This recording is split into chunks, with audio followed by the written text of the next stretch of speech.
Good morning, everyone. Thank you for being here in time. I'm sorry that I do not speak in Italian then, but I tried to slow a bit my English then, and I'm very honored to speak in front of the president of the Buddhist Union, Filippo Siena, the vice president, Giovanna Giorgetta, and being chaired by the abbot Tetsuno Sera. Then I will be speaking about defining the essence of Buddhism. And the idea of my talk is that I will present some prominent Western Buddhist interpreters and show how they interpreted Buddhism as a specific essence and how they made this as a way to adapt the Buddhist teaching to Western society. And these Western interpreters, they deliberately differentiate between a kind of essential Buddhism, how they call it, and they differentiate between a kind of Buddhism which is so-called culturally Asian bound then. And these Western interpreters, they say and urge that they don't want to bring over this Asian kind of stuff, cultural bounded, but they want to have a kind of pure Buddhism, how they call it.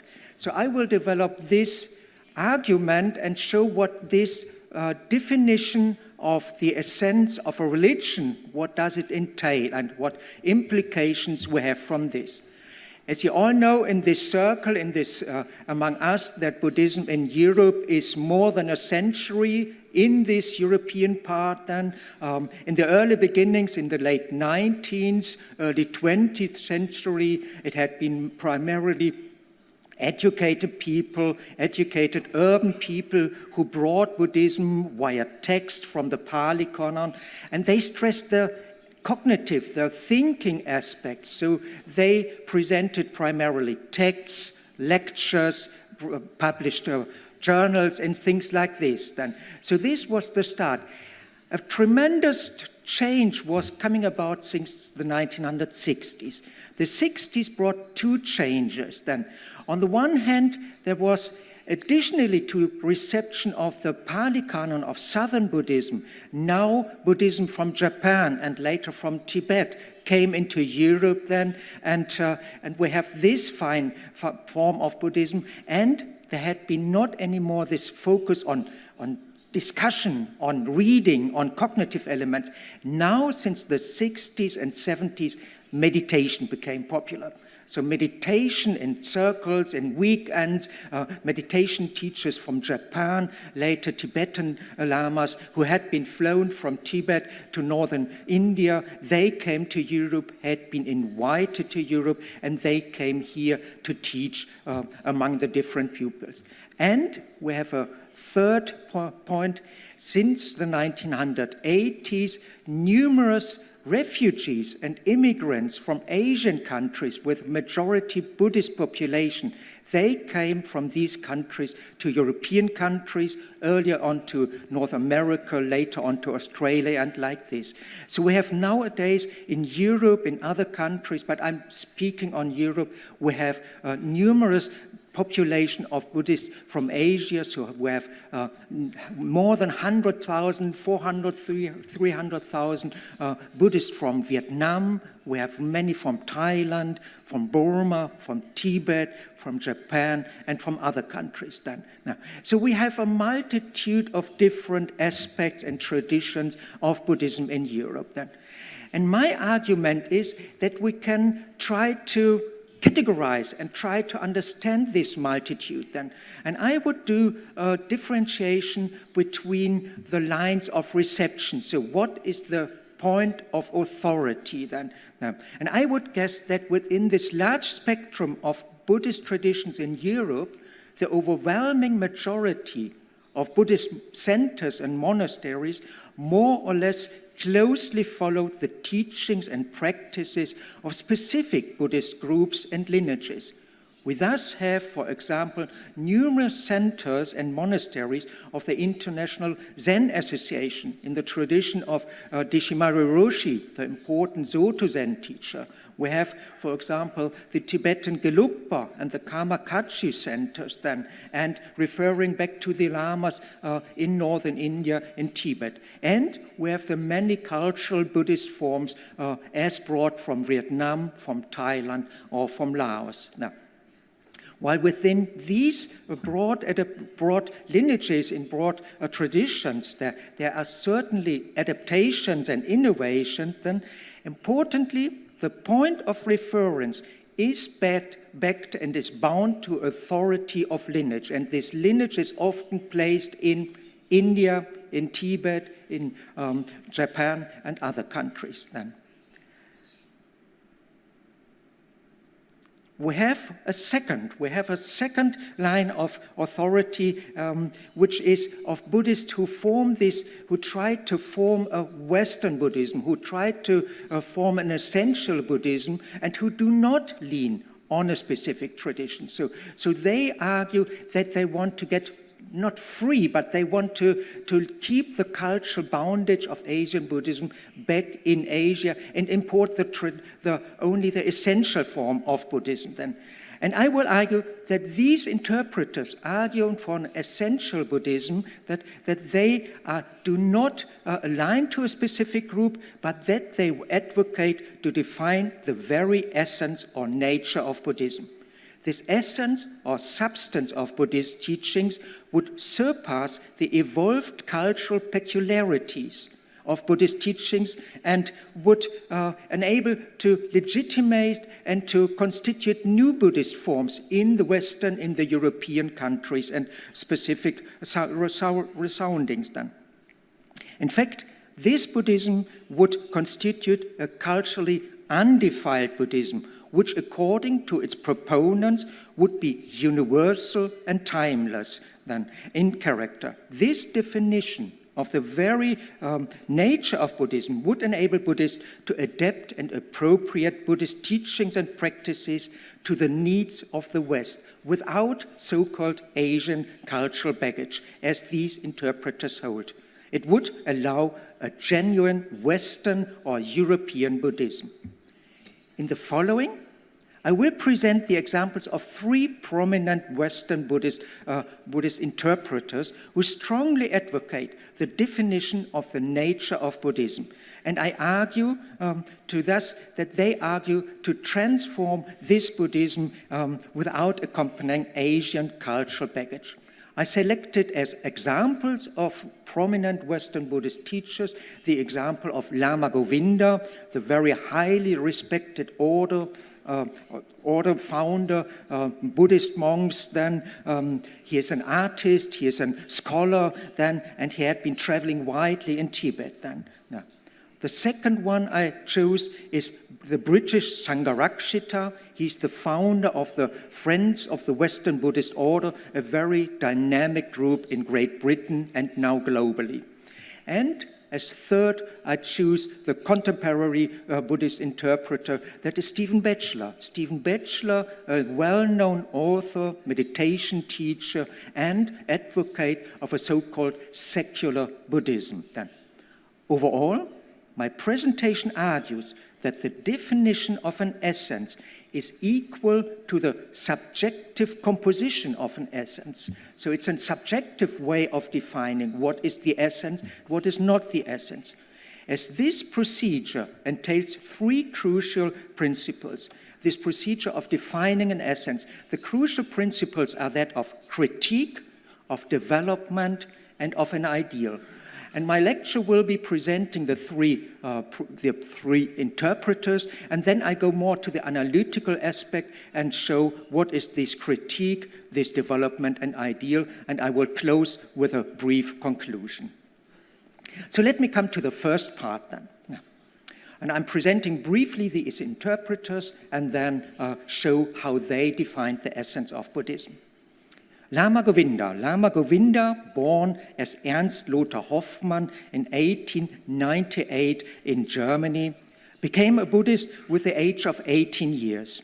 In the late 1920s, he traveled to Ceylon, took the vows of a brahmacharya in the Theravada Sangha, and received the Buddhist name Govinda.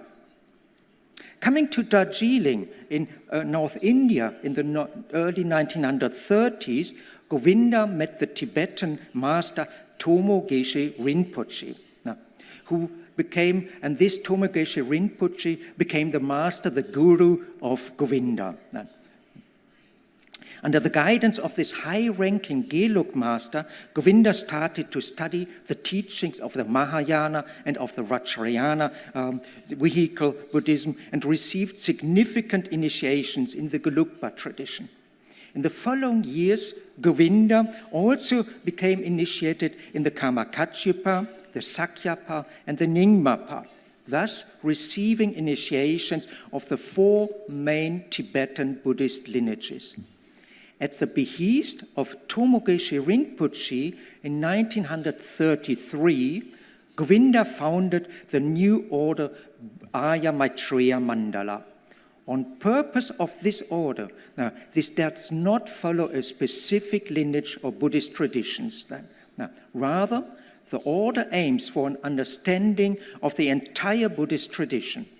In this regard, Govinda interpreted the development of Buddhist teachings and practices as a dynamic and interrelated process from the Theravada, laying emphasis on ethics, on sila, the Mahayana accentuated wisdom, prajna, and Vajrayana enhancing the aspects of meditation, samadhi, and universality. Now, according to Govinda, the synopsis, so the overview of the different historic Buddhist traditions would enable to extract, as he calls it, the essential of all schools of Buddhism and bring this to fruition in the newly founded order Arya Maitreya Mandala. While typical Vajrayana apologetic in the way of subsuming previous Buddhist developments, Govinda laid stress on the very value of the various Buddhist traditions and schools. Not aligned to a specific Tibetan school, Govinda appointed the future Bodhisattva Maitreya as guiding principle of the order. Govinda and the order Arya Maitreya Mandala strove to differentiate the essential aspects of Buddhist teachings and practices from those models and aspects of thought tied to specific times, geographies, and cultures of past developments in Asia. In the West, according to Govinda, the integrated overview on the various Buddhist traditions and developments would enable, quote, the great chance of a new beginning of Buddhism in the West. Govinda defined the unique experience of awakening of the Buddha as the essence of Buddhism. The nature of Buddhist message, this so-called primal authentic taste, was characterized by the aspects of liberation, awakening, and universality, as he calls it. The reference to the liberating taste of the Buddhist teaching enabled Govinda and his successors to reinterpret Buddhist ideas and practices according to the needs of the current time. It legitimates the adaptation and the very existence of this new order, Arya Maitreya Mandala. So this is the first interpreter who had been very active during the 30s up to the 1980s. Govinda died in 1985 as a very respected and highly venerated Buddhist teacher. A second interpreter is the Sangharakshita. Sangharakshita, born as Dennis Lingwood near London in 1925. Similar to Govinda, Lingwood studied Buddhist literature and became a Buddhist in his late teens. Lingwood joined the London Buddhist Society with 18 years and the same time as he was conscribed by the army and was sent to India to serve there in the army. After the Second World War, Sangharakshita remained in India and became a wandering monk and ascetic then. In the 1900 Lingwood remained in India, and he privately practiced meditation, got some education in meditation, and became a monk novice with a new name, Sangharakshita. So became this name around 1948, 1949 then. A year later, 1950, Sangharakshita was ordained a bhikkhu, a Theravada monk, in the Theravada Sangha in the Burmese temple of Sarnath. Some years later, the British monks settled in Darjeeling district, facing the Himalayan mountains, and got into close contact with Tibetan refugees. In the following years, Sangharakshita received training and tantric initiations in the Gelug, Nyingma, and Rima tradition.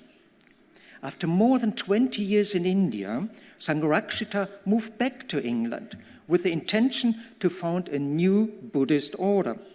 Existing Buddhist groups in Britain, according to Sangharakshita, were either literature or discussion groups then, so primarily discussing about the Pali Canon, but not practicing it, or on the other hand, it had been groups and traditions from Buddhist placed and founded by Asian Buddhists, and Sangharakshita calls these Asian Buddhists would propagate Eastern culture rather than Buddhism. Now, in contrast to these, Sangharakshita intended to establish a Buddhist organization with convinced and dedicated Buddhists.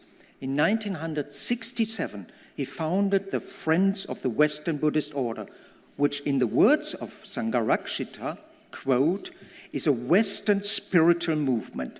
It seeks to practice Buddhism under the conditions of Western civilization, which is a secularized and industrialized civilization, quote end. So he very deliberately faced this Western society and wanted to bring a new adapted Buddhist order into existence. During the following decades, the new Buddhist order grew dynamically, in particular so in Britain. It was and is also successful in India, among the Ambedkarite Buddhist movements, which since the 1950s was supported by Sangharakshita and later by order members of his order. Now, due to the stronghold of the Western Buddhist order, especially in Western India, Sangharakshita renamed then this Western Buddhist order to a more general term in 2010 to the Triratna Buddhist community. Sangharakshita and the Western Buddhist order do not relate to a specific Asian Buddhist tradition or lineage. Now, point of reference are rather the historical figure of Buddha Shakyamuni and his spiritual experience. According to Sangharakshita, quote, the unity of Buddhism consists in the fact that all schools of Buddhism aim at enlightenment, at reproducing the spiritual experience of the Buddha, quote end. The spiritual experience would be the essence of Buddhism, being universal and unchanging across times and locations. Again, Sangharakshita, quote, the Dharma is therefore to be defined not so much in terms of this or that particular teaching, but rather as the sum total of the means whereby that experience might be attained. So going for enlightenment, going for awakening, that is the message of Sangharakshita. And as such means could be taken from different Buddhist traditions, added by skillful means from Eastern and Western philosophy, arts, and literature. In addition, Sangharakshita evaluated the going for refuge as essential act of becoming a Buddhist. As he held, quote, the going for refuge is really the central act of Buddhist life. It makes you what is a Buddhist. The taking of refuge, done in an honest and committed way, would alter the entire person and find expression in observing ethical precepts. As third and final interpreter, I would like to refer to Stephen Batchelor. Born in 1953 in Dundee, Scotland. With 19 years, Batchelor took the hippie trail to India. India was considered, as he called it in a podcast interview, as he calls it, the holy grail of pure spirituality and free from the assumed misgivings of Western culture. Batchelor came to northern India, to Dharamsala, where the Dalai Lama and many high-ranking Tibetan lamas and masters had taken refuge then. He became a pupil of Geshe Nyakdan Dargay and received the novice initiation in 1974, so with 25 years, similar to Govinda, similar to Sangharakshita. In the 20s, they entered the Buddhist order. Now, Batchelor went back after a few years to Europe to start with the Gelugpa master Geshe Rabten in Switzerland and received the full monk ordination in 1967. Set on a train for the traditional educational program to become a Geshe, to become a highly venerated philosophical Buddhist teacher, however, Batchelor, as a Western Gelugpa monk, criticized the non-adapted training system, all done in Tibetan language, and left this training program. In the early 1980s, he went to South Korea to receive Zen training in a monastery. Followed then later on by a pilgrimage to Japan, China, and Tibet. In 1985, Batchelor gave back his robes then and married Martine Fage, who had been a nun in the same South Korean monastery. Nowadays, working as Buddhist authors, writers, meditation teachers, and scholars, Stephen Batchelor and Martine Fage live in South France. Batchelor has become well known by his advocacy of a secular Buddhism, laid down in his books, Buddhism Without Beliefs. Bene, allora l'elemento umano è sempre il più importante, quindi passiamo alla traduzione consecutiva. Adesso arriva l'interprete, quindi farà traduzione. Ecco qua.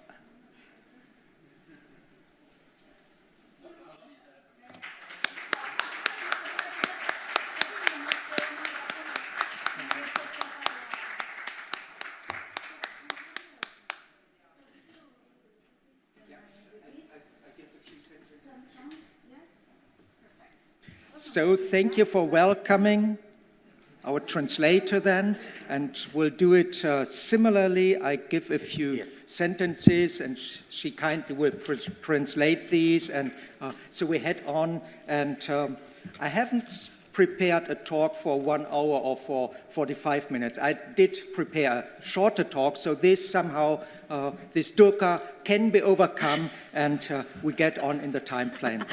Allora lui dice adesso dobbiamo passare alla modalità in consecutiva, quindi ci sarà l'interprete, io dirò una frase, lei la ripeterà e del resto questa cosa mi accomoda perché io in realtà non avevo preparato un discorso di 45 minuti, quindi eliminiamo questo dukkha di avere lo spazio perché l'interprete riempirà questo spazio vuoto.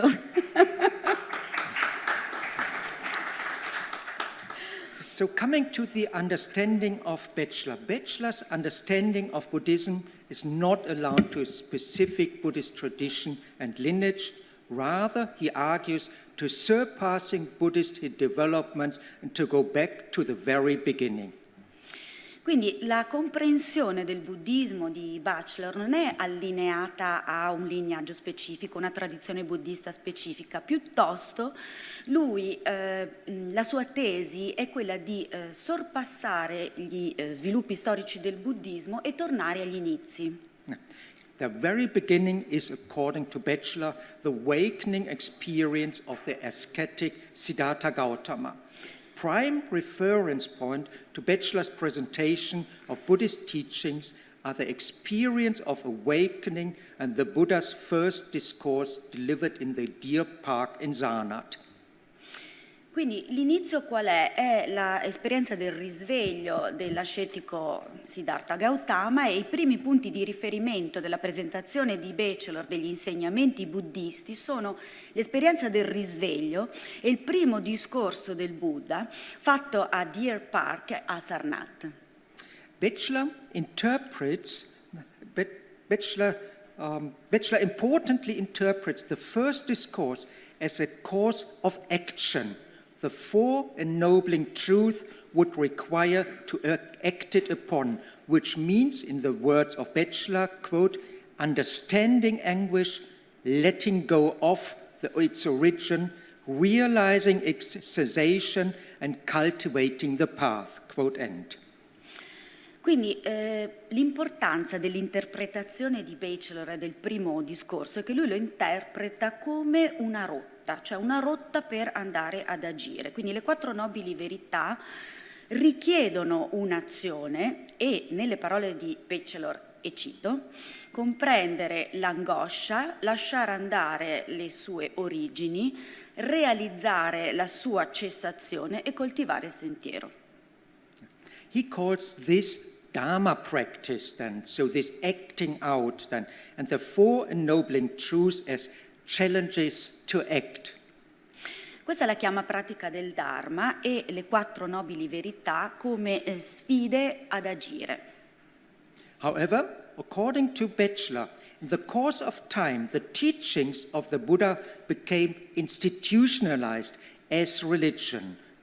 Batchelor perceives a decisive reversal in Buddhist history as the 4 noble truths were not anymore considered as a course of action, but rather truth to believe. E comunque, secondo Batchelor, nel corso del tempo gli insegnamenti del Buddha diventarono istituzionalizzati come una religione, per cui Batchelor percepisce un cambiamento di rotta nella storia del buddismo, mentre le 4 nobili verità non erano più considerate una rotta di azione, ma delle verità nelle quali bisognava credere. As Batchelor holds, quote, the 4 ennobling truths became principal dogmas of the belief system known as Buddhism. Batchelor contrasts this institutionalized belief system with what he calls the essential, therapeutic, and liberating agnosticism as taught by the Buddha. E quindi nelle parole di Batchelor le 4 nobili verità diventano dei dogma principali del sistema di credenze conosciuto come buddismo. Batchelor contrasta questo sistema di credenze istituzionalizzato che che è quello che lui definisce un agnosticismo esistenziale terapeutico e liberatorio, così come insegnato dal Buddha. Importantly, Batchelor observes throughout Buddhist history breaks up which question and challenges the institutionalization of Buddhist teachings and practices into religion. In this regard, Batchelor's secular Dharma practice constitutes such a challenge to institutionalized Buddhism and aims to bring forth, as he quotes it and he says it, the imaginative power to respond creatively to the challenges of the new situation in the West and in the East. E cosa ancora più importante, Batchelor osserva attraverso la storia del buddismo e attraverso le rotture avvenute nella storia del buddismo come si può andare a sfidare l'istituzionalizzazione degli insegnamenti buddisti e delle pratiche buddiste in una religione. E in questo senso la sua pratica del Dharma secolare costituisce la sfida del buddismo istituzionalizzato e vuole andare avanti sul sentiero, così come lui dice nelle sue parole. I'm coming to the second part, briefer part, a bit analytical part. The 3 Buddhist interpreters, Lama Govinda, Sangharakshita, and Stephen Batchelor, share various characteristics among each other. They encountered Buddhist teachings early on as young men and joined a specific Buddhist tradition as a novice as soon as ordained monk. Scusate, mi ero dimenticata un pezzettino prima, la citazione, quindi riprendo un attimo il pensiero di prima. Quindi cosa vuole fare? Lui vuole, nelle sue parole, citazione, portare avanti il potere di immaginazione per rispondere in maniera creativa alle sfide della nuova situazione nell'est e nell'ovest. Adesso passiamo alla parte che dice definire l'essenza vuol dire creare l'essenza. Quindi i 3 interpreti buddisti citati, Lama Govinda, Sangharakshita e Stephen Batchelor, condividono varie caratteristiche tra di loro. Hanno incontrato gli insegnamenti molto presto, quindi erano 20 tutti e 3, e si sono uniti alla tradizione buddista come novizi e poi sono diventati monaci ordinati. Being part of the Sangha of the Buddhist order, however, they perceived limitations of the respective tradition and moved on to get introduced to other Buddhist schools. The 2 Theravada monks Govinda and Sangharakshita received training and initiations in various Tibetan lineages, while the Gelugpa monks Batchelor joined a Zen monastery in Korea. Quindi, come parte del Sangha, comunque percepivano i limiti delle rispettive tradizioni e cominciarono a studiare, ad esplorare altre scuole di buddismo. Quindi 2 monaci Theravada, Govinda e Sangharakshita, ricevettero formazioni e iniziazioni in vari lignaggi tibetani, mentre il monaco Gelugpa Batchelor si unì a un monastero zen in Corea. All 3 thus encountered and were trained in different Buddhist traditions and schools. As such, Sangharakshita and Batchelor emphasized that they do not align to a specific Buddhist tradition as reference point, while Govinda leans to a generalized understanding of Vajrayana teachings and practices. Quindi tutti e 3 incontrarono e furono formati in varie tradizioni e scuole buddiste e Sangharakshita e Batchelor enfatizzano che non si allineano a nessuna tradizione buddista specifica come punto di riferimento, mentre Govinda va più verso una comprensione generalizzata delle pratiche degli insegnamenti Vajrayana. Of importance is that the 3 interpreters surpass the 2 millennia of Buddhist tradition and directly refer back to the early times of Buddhist history. In particular, the 3 interpreters take the experience of awakening of the Buddha as authoritative point of reference. Ciò che è molto importante è che i 3 interpreti sorpassano 2 millenni di tradizione buddista e fanno diretto riferimento al primo buddismo. In particolare Govinda, Sangharakshita e Batchelor, tutti e 3, quindi prendono l'esperienza del risveglio del Buddha come punto di riferimento. They define this experience of awakening as the essence of Buddhism, uncolored by Asian cultural dimensions and additions. This very essential of Buddhism teachings would constitute that part of Buddhism which should be brought and disseminated in the West and be adapted accordingly to the needs of the time. Quindi definiscono l'esperienza del risveglio come l'essenza del buddismo, senza i colori e le aggiunte della tradizione culturale asiatica. Quindi questo cuore essenziale di insegnamento buddista vorrebbe andare a costituire quella parte del buddismo che dovrebbe essere portata e fatta circolare in Occidente e adattata secondo i bisogni del tempo. I would like to step back a bit and shed some analytical light on the very procedure and implication of defining the essence of a religion, not only of Buddhism. In this regard, it is of interest that in late 19th century, Protestant theologians in Germany debated the implications of historic critical studies on the very essence of Christianity and its history of tradition. Ora vorrei fare un passo indietro e gettare una luce analitica sulla procedura, sulle implicazioni di definire l'essenza di una religione. In questo senso è molto interessante andare a guardare la fine del XIX secolo, dove i teologi protestanti in Germania discutevano le implicazioni degli studi biblici, storici e critici per quanto riguardava l'essenza del cristianesimo e la sua storia e la sua tradizione. In this regard, the German liberal theologian Ernst Troeltsch, a scholar, colleague of the great sociologist Max Weber, whom we had here already, this Ernst Troeltsch systematized the procedures of defining the nature of essence of Christianity. I argue to use this systematization on analyzing the procedures of defining the essence of Buddhism as done by Govinda, Sangharakshita and Batchelor.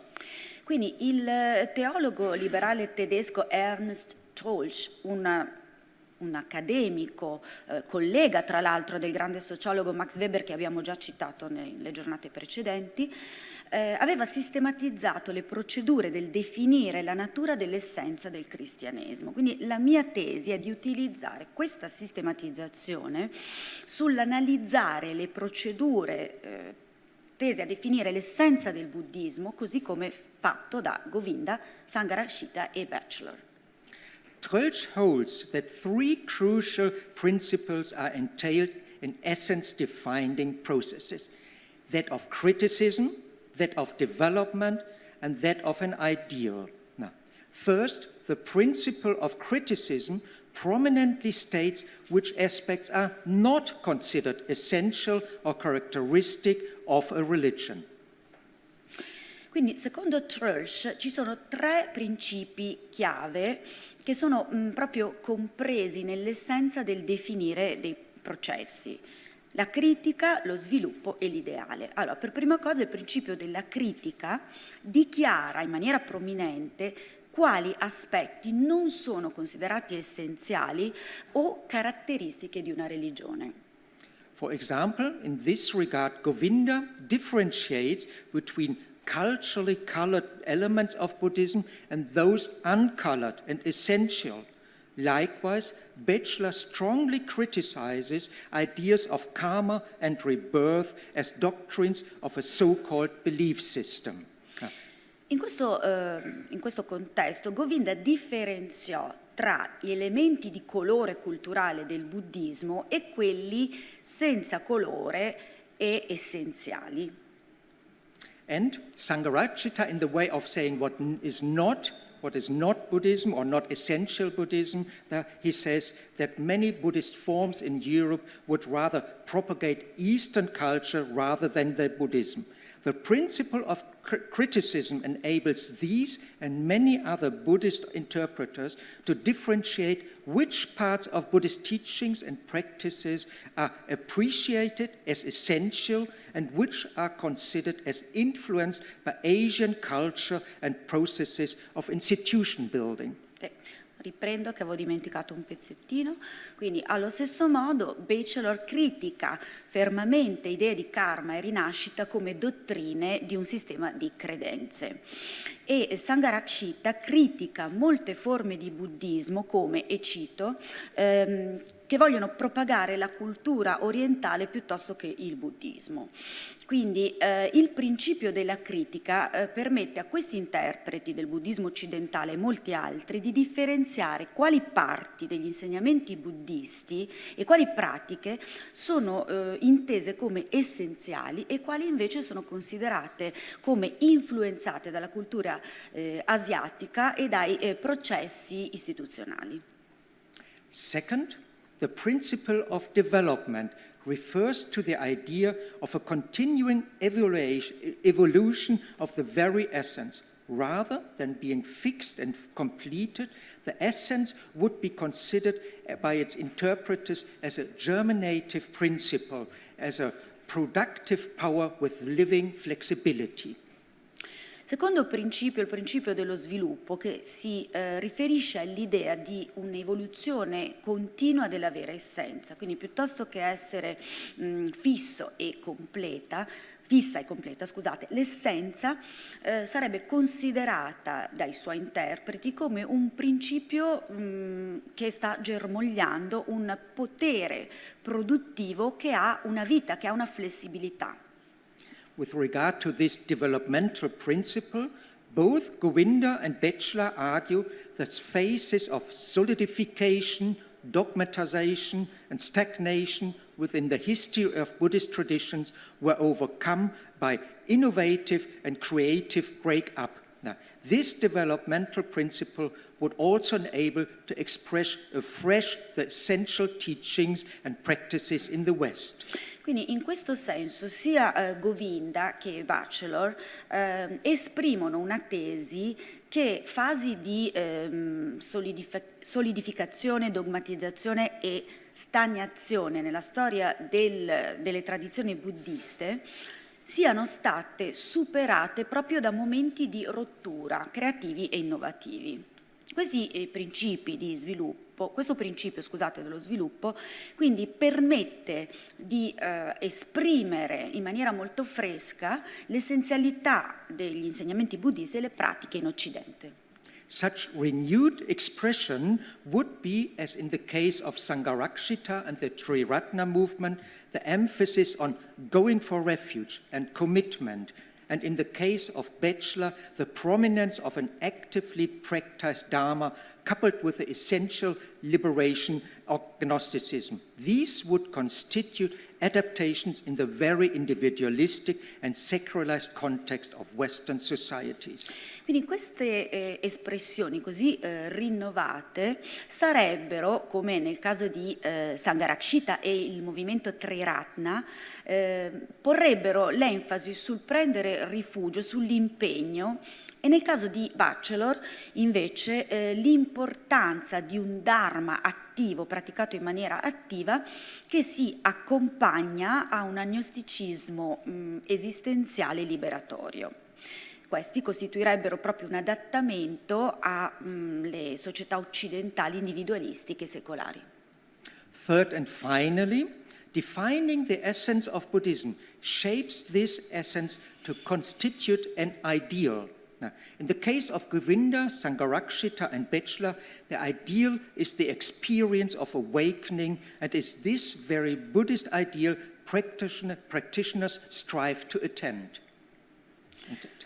Quindi terzo e ultimo principio, definire l'essenza del buddismo dà forma alla sua essenza andando a costituire un ideale.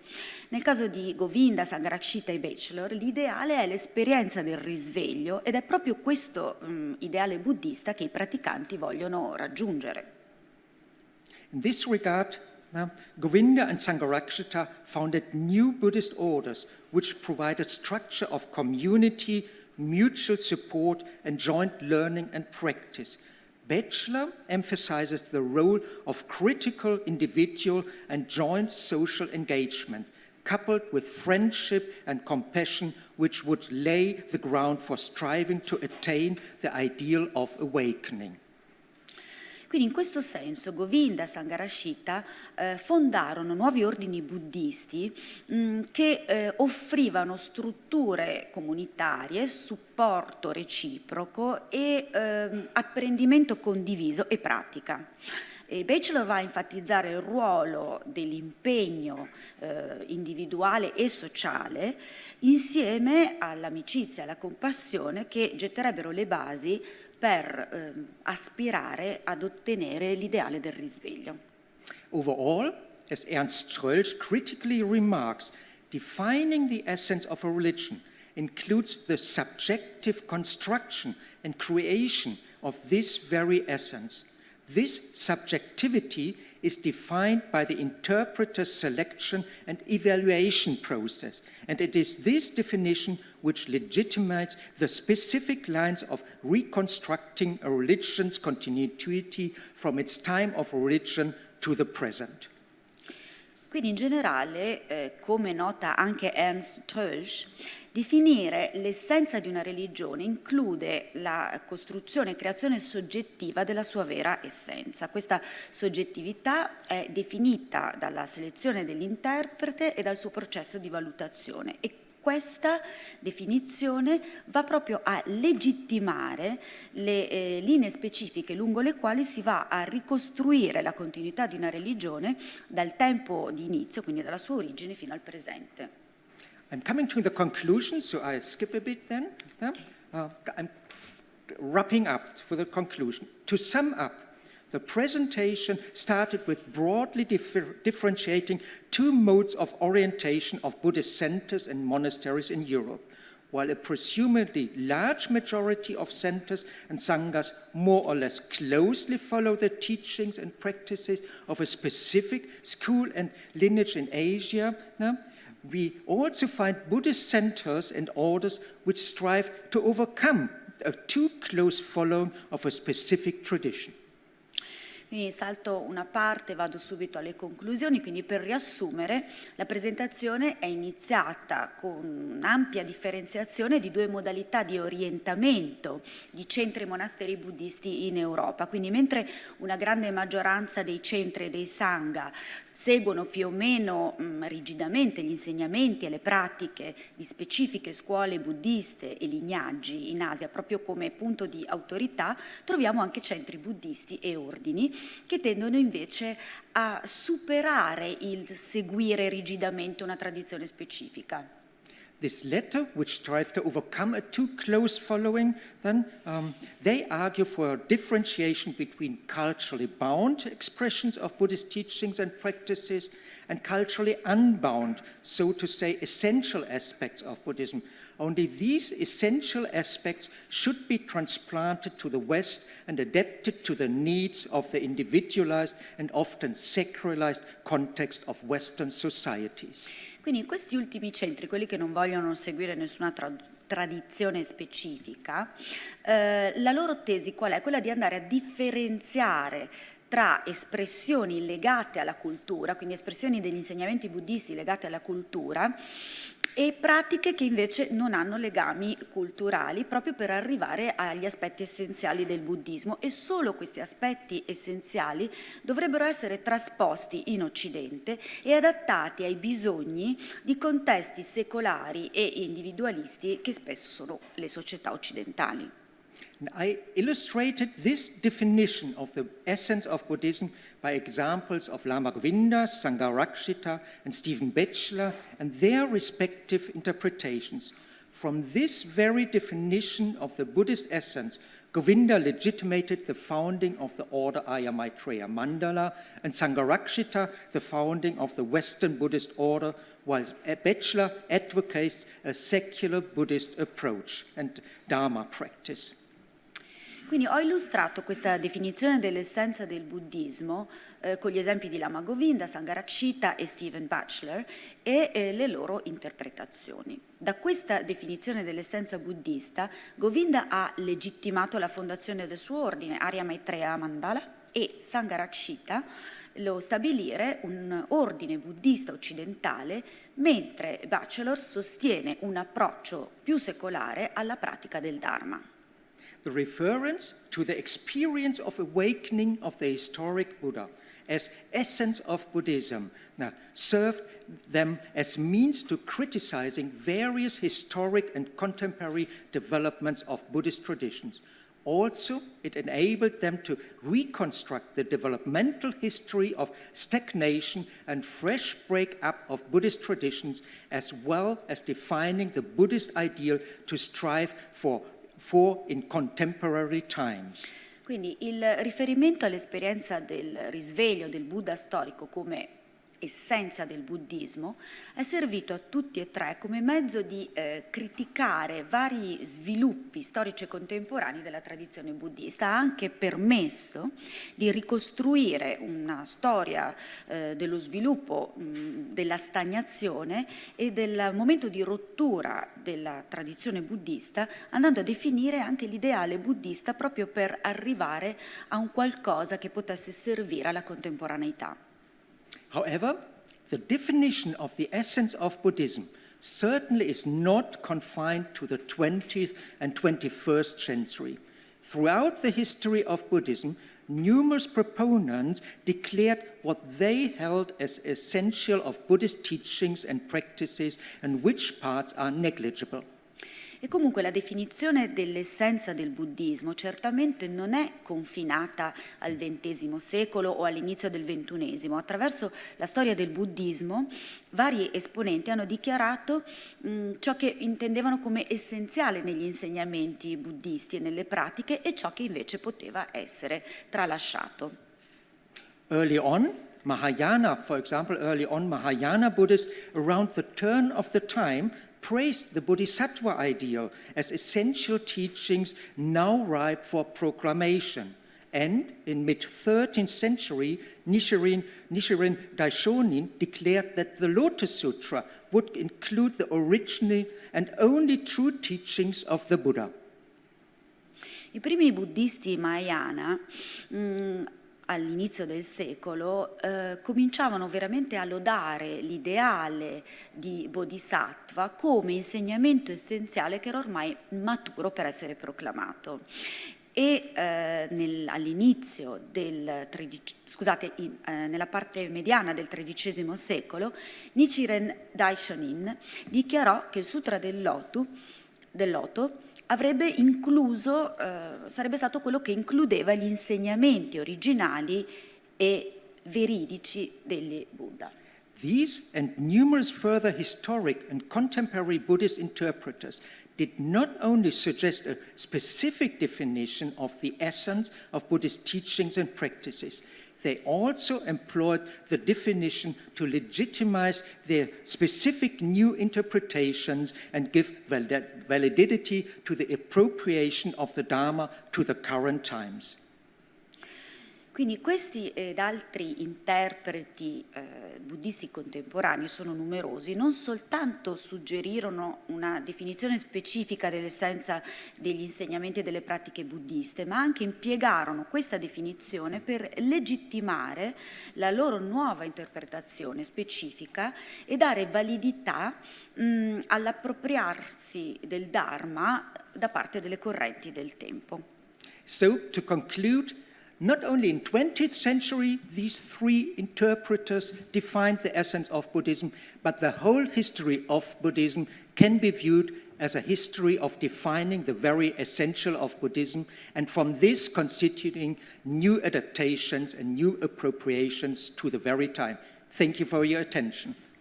Quindi in realtà non soltanto loro andarono a definire la questione del definire l'essenza del buddismo, ma grazie a questi autori la storia del buddismo divenne di per sé una storia che voleva andare a definire l'essenza del buddismo, andando proprio a staccarsi dalle appropriazioni del Dharma secondo le correnti del tempo. E ho finito, grazie per la vostra attenzione.